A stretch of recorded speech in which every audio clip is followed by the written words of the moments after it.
Welcome to Beauty and the Gi, the podcast about jiu-jitsu and life on and off the mat.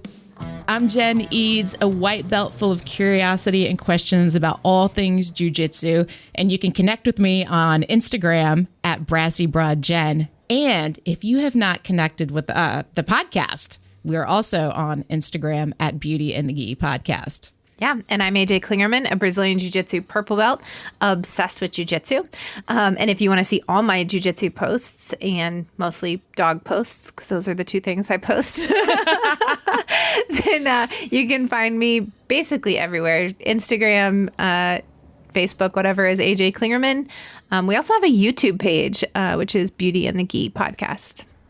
And a Facebook group and a Facebook page. We're just everywhere. Beauty and the Gi. Find us, connect with us. Leave us feedback on any episodes too. Like if you've heard a conversation or you want to add your voice to that conversation. If you've got ideas for topics or things that you want to hear us talk about on the show or potential guests that you'd like to hear, because we are going to be doing more interviews, let us know because we really do want to hear from you. Yeah, definitely. Okay, and now, let me make a really awkward segue. So, AJ, now I'm going to awkwardly segue into what we're talking about this week, which is getting back on the mat. That was flawless. Thank you. Just like my jiu-jitsu. It was so nice to actually be in the same room with you. Right? This week. Yes. Yeah, it's good to be back. It is. I'm a little bummed that it didn't work out, that we could actually be in the same room for recording this episode, but that day is coming. Yeah, absolutely. Because I got to see your face today. Right, exactly. Thanks to technology, we can at least still see each other, which makes it a lot better. Exactly. And this, see, I'm out of practice.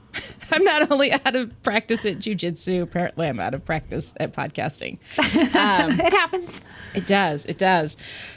So let's talk about what it's been like getting back to class now that, at least in Indiana. Yeah. I think in everywhere, are all the schools? No, definitely not. There's still a lot of schools that are still closed. You know, a lot of New York and there's still a lot that are real shut down.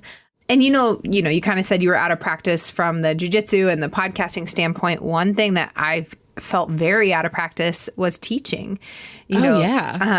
James basically did all the teaching for the whole time we were closed down. And then I jumped back, and I think last week I taught 12 classes, and this week will be like 13. And that's not including like any private lessons. That's not including any of my own training. Like that's just teaching. And at first it was, I still haven't gotten completely back in the groove, but I find myself like not using enough words. Like you put your hand here where, I don't know, just grab the, do this. And even not showing it enough times. So I've started to get a little bit better about that. It's weird because how we have to have the room set up, like usually our normal class, we are very hit the wall kind of people or hit the line, right? We teach all in one direction. We rotate for different sides for you to be able to kind of see it, but everybody, where your audience is. But with everybody doing like the 6 feet apart thing, it's hard to make sure I'm rotating to where everyone sees it, and even harder on the other mat. So on James's side, he's still doing the Zooms because James and I are teaching on separate mats at the same time, teaching the exact same class. Well, he's still doing the Zoom. So you have to make sure that everyone in class can see you and the people on the camera can still see you. So that's been the, hardest part for me, getting back into the groove of it. How are you managing that then energetically? Typically pretty well.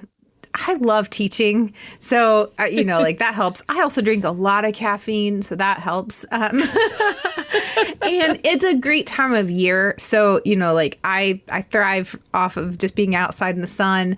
I have a convertible, so driving with my top down, all of those things kind of help with my energy levels. And then I still, almost every class that I'm teaching, Risser's with me. So I have my best friend there with me to laugh and, that helps me keep my energy up for sure. It was so nice too, having the doors open, the big doors open in class today. Yeah. Yeah. That's been good.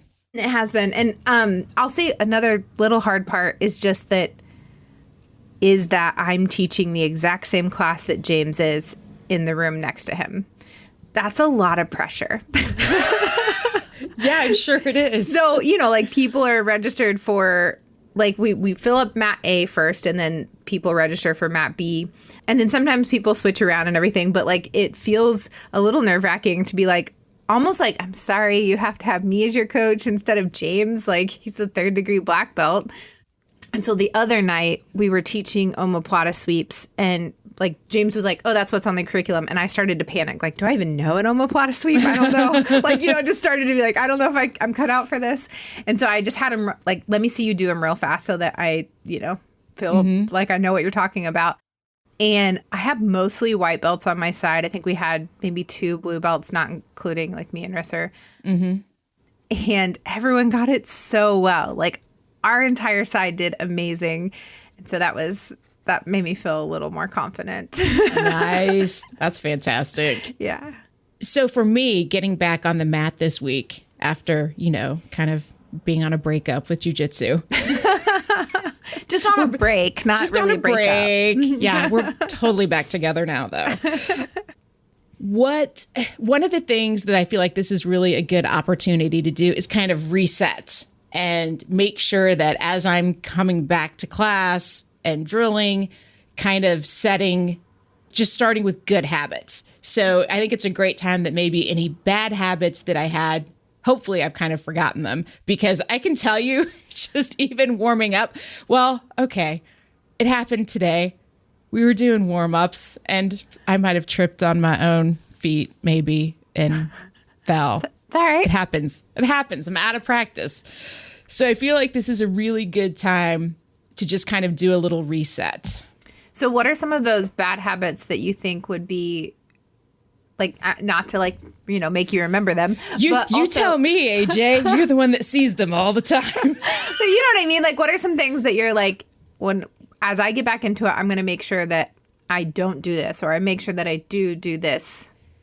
That especially in drilling, that I am more intentional about not just kind of halfway doing it, like really going at it and making sure that my hands are where they're supposed to be and my feet. I know that I really struggled today when we were working on half guard stuff and just trying to keep my knee up as I was trying to pass the guard. Yeah.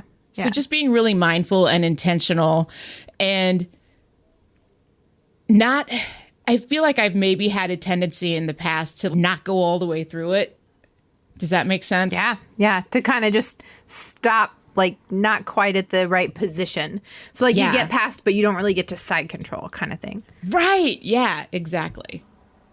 So I just feel like if I take this opportunity now to reset, because I want to be better when I'm competing or even when I'm just rolling. Like, okay, I did what we did and what we drilled, but now what do I do that I'm in real life? What comes next? Right. And I want to make sure I'm setting myself up to have a place to go. Yeah.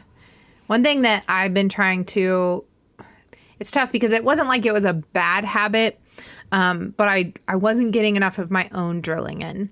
Mm-hmm. And the reason I say it wasn't a bad habit is because the coach in me starts to take over, right? So I would help constantly. Well, there's lots of coaches around helping. There's lots of higher rank. And I can still do that, but just making sure that like I'm coming back to my partner and getting in some drills myself.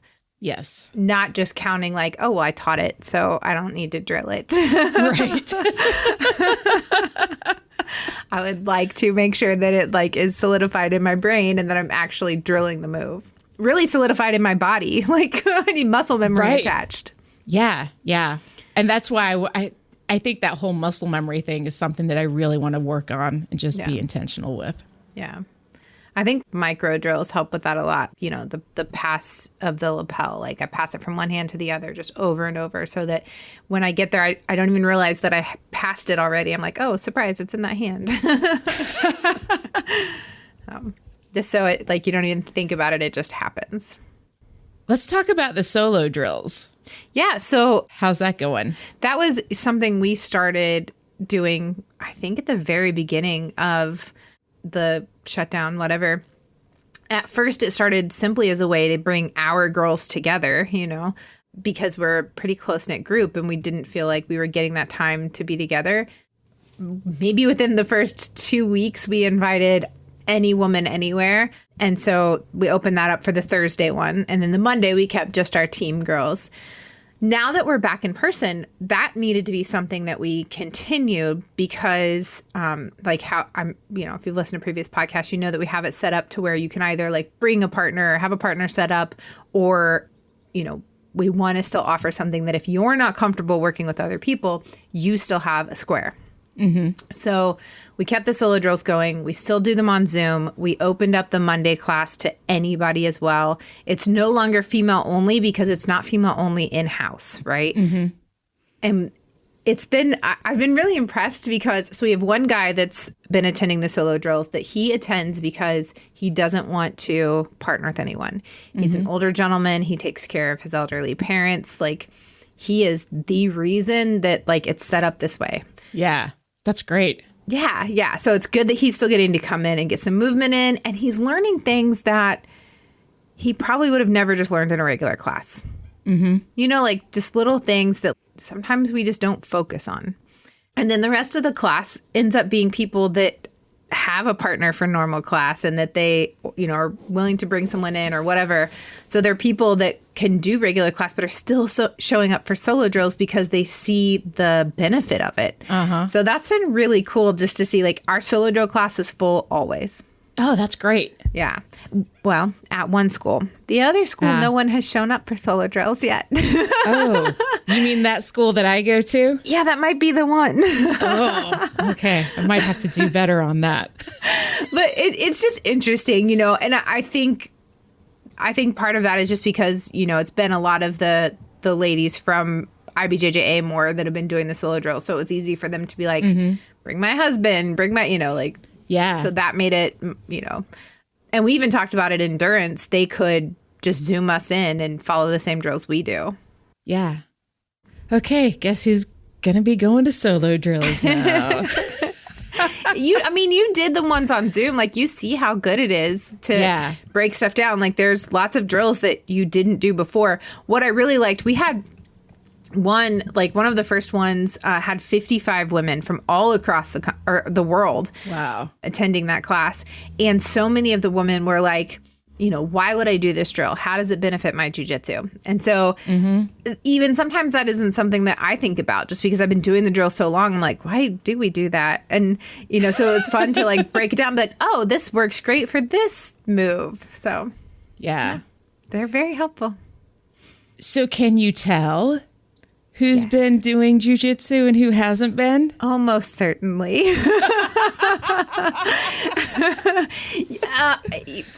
Here's the thing.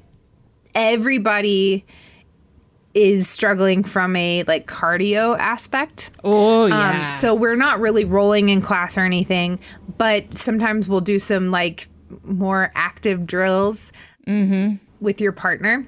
Yeah. And you can tell that like, oh God, I haven't done that kind of thing in a million years. Everybody's like that. Yeah. But as far as like technique goes, you can tell the people that have been doing the Zoom classes, that have been doing the solo drills, that have even like have been lifting and stuff like that because they've gotten stronger. Like you can tell the people that have put in some work during this time and the ones that just took it off, which either is fine. It doesn't matter, but you can tell. Oh, yeah. I could really feel it doing even just warm-ups. Yeah. I could feel that. But you knew that. You knew that's how it would be. Right. Right? Like, I did. Oh, totally. I mean, it's not like it was super easy for me when I was training 2 or 3 times a week. I mean, right? You come back and you're like, oh, gosh. What I've been most impressed by, this is silly, but true. There's always these like stereotypes for different belt levels.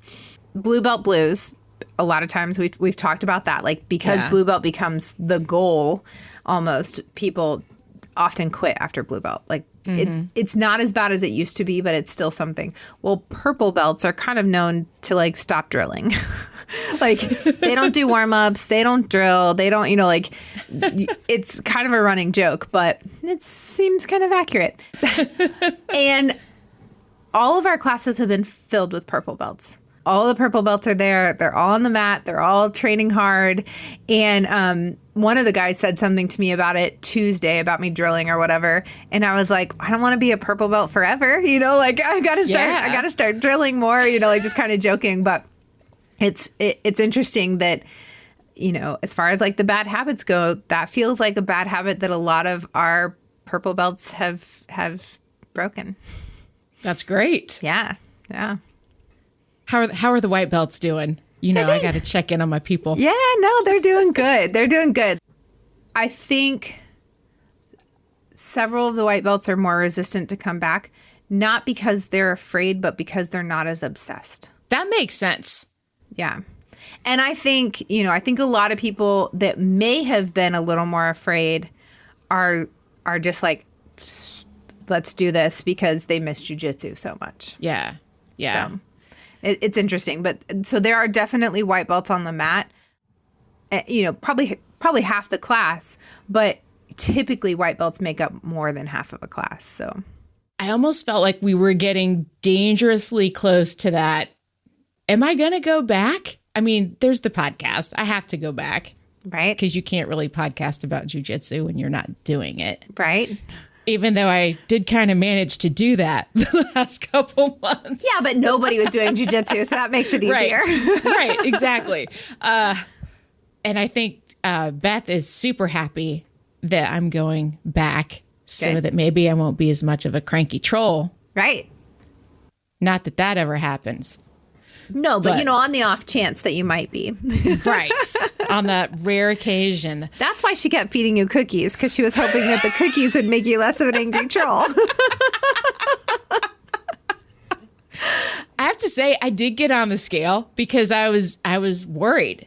And I thought, okay, it's not as bad as I had in my head. Yeah. What it was going to be. And I felt like, all right, so if it's not as bad, let's just keep it. Let's use this momentum. Yeah. And get back to the mat and training and eating better and drinking more water and all of those good, healthy things that I should be doing. Like 6 people in a row yesterday at the gym told me that I'd looked like I'd lost weight. They were all, you know, like, oh my God, you've lost so much weight. Like every time I see you, you're thinner. Like 6 people in a row. And they're like, are you doing it on purpose? Like, are you dieting? And all I could picture was the amount of cookies I've eaten this week alone. I was like, no. I think I'm just. Do you think it's the lifting? I'm sure because you've been lifting. Yeah, I'm sure it's the lifting. And I mean, I've lost 6-7 pounds. You know, like not a lot, but I've thinned out a little bit. But yeah, I'm sure it's the lifting and the fact that I'm a little more tan, and that helps. No. I'm just so happy to be back. Me too. I'll say the first day back was physically and emotionally exhausting, just making sure that we were following all the new guidelines and rules and that everybody was signing the new waivers and like everyone understood like go beyond an X or go beyond a triangle and like did you bring a partner, what do you do, you know, like it was exhausting. But by day 2 I was like, all right, we're doing this, so this is our new groove, like we're gonna be good. So yeah, it's good to be back. Yeah, feels really good. Okay, on and off the mat tips for this week. Yeah. You want to start with our off the mat tip? Okay. Off the mat tip this week is actually a book that I'm reading because with everything that's going on right now with Black Lives Matter, I really want to make sure that I'm showing up for my teammates in the best possible way that I can on and off the mat. So that is for my Black teammates and my teammates of color. How can I show up and be supportive and be a better teammate? So my book recommendation, I started reading How to Be an Anti-Racist by Ibram Kendi. And early into the book, I've listened to him on a couple of podcasts, and I'll share links to those in the show notes. So one was on Brené Brown's podcast. Of course. Right. Because we love Brené Brown. Yeah. And then the second podcast, and I'm not all the way through this episode yet, is he was on Pod Save the People. So I will also share a link to that in the show notes. Great. Yeah, I always love a good book recommendation. And I've seen lots of people sharing that book. So Yeah, me too. Yeah, it's definitely one I want to look into. And so I think that kind of brings us to the on the mat tip, which is, being a welcoming place and making sure you're a welcoming person, kind of that be the change you wish to see in the world. We were talking about it that like the mats are welcoming to everyone. We don't care what your, religious background is or your political background or your, color or sexual orientation. Like we don't care. So I can't speak for every school that all schools are like that. But that's how a good school should be. A good school should be welcoming to everyone. Like if you're willing to come in and do jiu-jitsu and work hard and, be a good person, like that's all that should matter.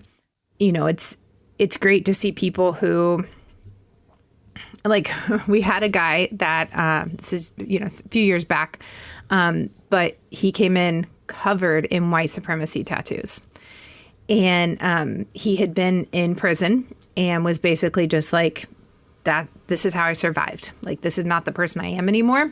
This is what I look like though, Yeah. And he always picked, a black guy, a person of color, like Asian guy, didn't matter. Like never even tried to go with a white partner because he wanted to be like, I want you to know that what I look like is not who I am. Mm-hmm. And I think in general, like in most people's lives, we live in very small circles. We don't get outside of our own people, however that is, like however that group is, whatever that group is, we don't often see from other people's perspective or get to talk to people that are on the other side of whatever the issue. But in jiu-jitsu, like you get to meet people from all walks of life, every imaginable type of person. And so just making sure that like if you're not in a gym that is welcoming to everyone, that maybe you should find another gym or, help educate the people around you to be more welcoming and figure out the best ways you can do that. Yeah. And we will share some resources to help you get started. Yeah. I think that's great. Thanks for joining us for this episode. Please be sure to share it with anyone else that you think would like to hear it. And we will see you on the mat.